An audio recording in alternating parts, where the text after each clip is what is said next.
Here's the thing nobody wants to say out loud. The whole point of travel now isn't the trip, it's the proof that you went. You're not buying an experience, you're buying content for your life story, and we're all paying through the nose for it. And the worst part? The people who can least afford it are spending the most to keep up. Because opting out feels like losing. That's exactly it. That's mental, that is. Welcome to Sunk Cost. Two friends, one mic, and a lot of opinions about money.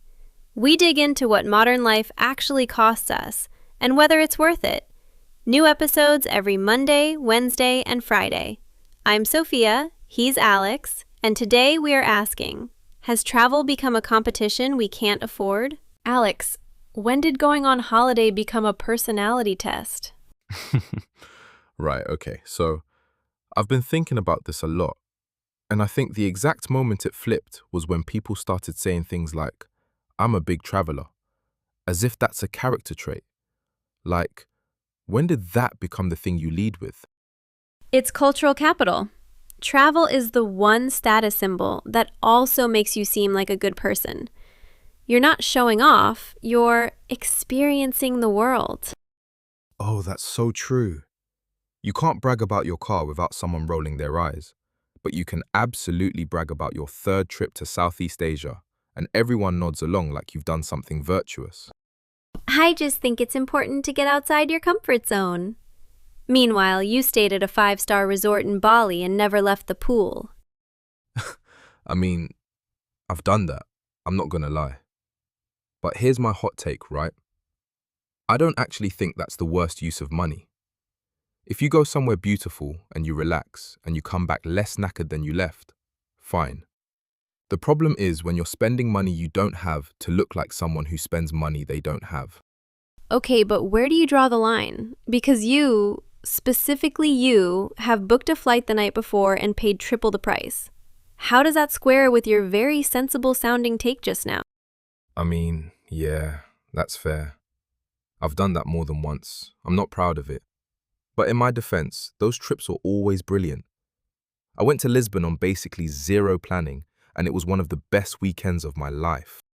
I don't doubt it was great, but you paid 3 times what I would have paid for the same trip, and you'd already told me that month you were trying to budget. So the trip was worth it. The impulsiveness cost you. Yeah. Yeah, that's the thing, isn't it? It's not the travel. It's the way I do it.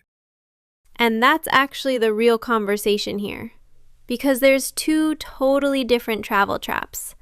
There's the impulsive, last-minute panic book problem, which is you, and then there's the slow creep of travel inflation, where the baseline of what a normal trip looks like has just exploded. Say more about that, because I feel like I've been noticing this. Like, what counts as a basic holiday now has gone completely mental. Okay, so flights are more expensive. Hotels have all added resort fees and destination charges that weren't there 5 years ago. Everything's been experientialified. You can't just go to a city and walk around anymore. You have to do the curated food tour and the rooftop bar and the exclusive thing you booked 3 months out. And somehow that became the floor, not the ceiling. The resort fee thing drives me absolutely round the bend. You book a room, you see the price, you go to pay, and then there's like $25 a night of mandatory amenities fee for a pool you didn't ask for. That's just lying about the price. It is literally just lying about the price. And they do it because it works. Because people anchor to the number they saw first and feel like they already committed. Sunk cost thinking. Right at the checkout. That's genuinely devious. Now you're getting it. But here's where I want to push back a bit. Because I think there's a version of this conversation that becomes very, well, just don't travel. And that's rubbish advice. Like, travel is one of the things that actually makes life feel bigger. I'm not willing to write it off just because it's got expensive and weird. I'm not saying don't travel. I'm saying be honest about what you're buying.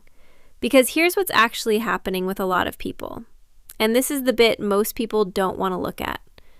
They're going into actual debt for trips, or pulling from savings they can't afford to touch, not because they love travel that much, but because they're afraid of what it looks like if they don't.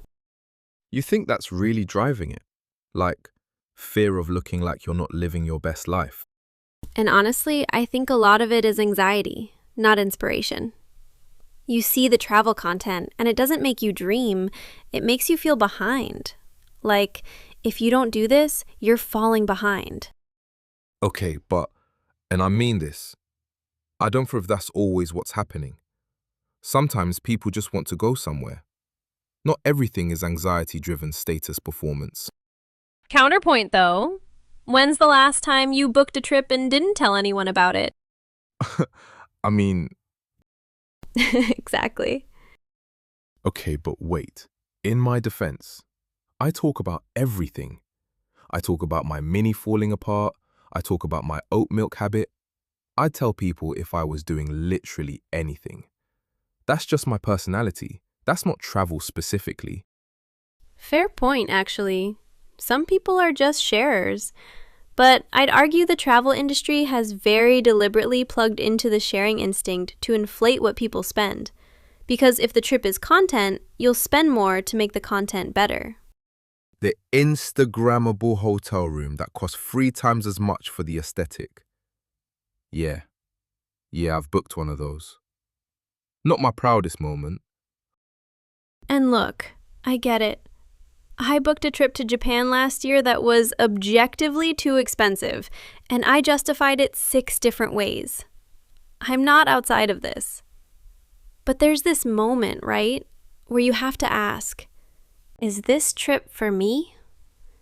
Or is it for the version of me I'm trying to broadcast? Right, but here's where it gets actually weird. Because even the authentic, off-the-beaten-path travel has become a status game. Going somewhere obscure is now more prestigious than going somewhere popular. So you can't win. Any choice you make is readable as a flex. That's such a good point. And it just keeps inflating the whole system, because now you've got people going further, doing harder, more expensive things to signal that they're the kind of traveler who doesn't care about status, which is the most status-conscious move of all. I don't even like tourist stuff. I just stayed with locals and ate at a place with no English menu. Said by someone who researched that restaurant for 3 weeks on a food blog. Paid $40 for the experience of eating local. Which, was it good though? It was incredible, honestly. But that's not the point. No, but that is the point a little bit. Like, sometimes the expensive, slightly performative version of travel is actually amazing. I don't want to sit here and pretend that money spent on travel is always wasted. It's not wasted if it's a genuine choice made with real information about what it's costing you. The problem isn't spending money on travel.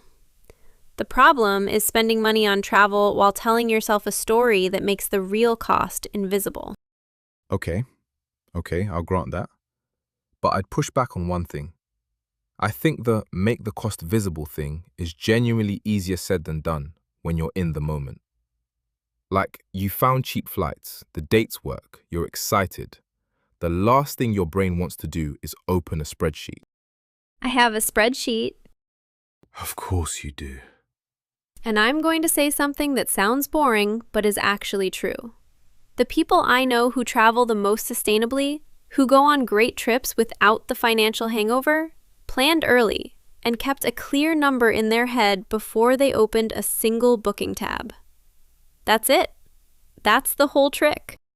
Meanwhile, I have booked flights from my phone at 11:30 at night because I saw a photo and got feelings, and then slightly panicked for the next 6 weeks about money. So, yeah, I'm a cautionary tale, I know. Final boss take. And this is the one I don't think people want to hear. The travel competition is real. It's expensive. And the only way to actually opt out of it is to get very clear about who you're traveling for. Because if the answer is mostly other people, you will always overspend. every single time. The trip will always need to be bigger, further, more impressive, because you're not filling a personal need, you're managing an audience. And audiences are never satisfied. And I actually think that's right. And I say that as someone who 100% travels partly for the story. Like, I want a good story. But I think there's a version of that where it's about what the story means to you versus performing the story at people. Yeah, and honestly, some of the best travel stories are the cheap, chaotic, nothing went right ones. Those aren't expensive.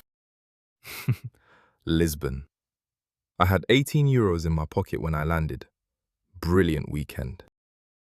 See? And you didn't even need the resort fee. The resort was a hostel with suspicious Wi-Fi. Wouldn't change a thing. And look, obviously, we're two people with opinions about this stuff, not your financial planners. If you want actual travel budgeting advice, talk to someone qualified. We're just here to make you feel slightly seen about your spending habits. Or in my case, deeply called out. All right, if there's a takeaway from today, it's this. Travel is one of the genuinely good things money can buy. But it's also one of the easiest places to spend in service of other people's opinions rather than your own enjoyment. Know the difference. Know your number before you open the booking tab. And ask yourself honestly whether you'd take the trip if you couldn't tell anyone about it. If the answer is yes, go. If you hesitated, worth sitting with that. That's actually a good test. I'm going to try that. I probably won't, but I'm going to try. This Friday, we're going even deeper on why we keep paying for things that stopped being worth it, the sunk cost fallacy, why it's wired into us, and why knowing about it doesn't actually make it stop. It's going to be a good one. I'm Sophia. I'm Alex. Don't book anything impulsively before Friday. Speak for yourself.